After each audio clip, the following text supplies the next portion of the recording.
વિરમગામમાં સન્માનીય મુખ્યમંત્રીશ્રીએ અને ગુજરાતની સરકારે 45 કરોડ રૂપિયા જેટલી રકમની ગ્રાન્ટ ફાળવી છે. 45 કરોડ રૂપિયા ખર્ચ્યા પછી પણ વિરમગામની આ દુર્દશા.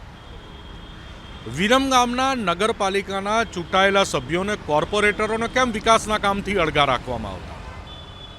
નગરપાલિકાના ચીફ ઓફિસરને, નગરપાલિકાના સ્ટાફને કોણ એવી સૂચના આપતું કે નગરપાલિકાના કોર્પોરેટરોને ક્યાંય ધ્યાને નથી લેવાના?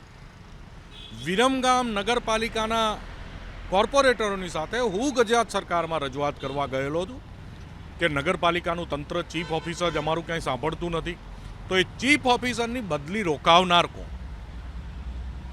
45 કરોડ રૂપિયા ખર્ચ્યા પછી વિરમગામની આ ઐતિહાસિક દુર્દશાનો જવાબદાર કોણ?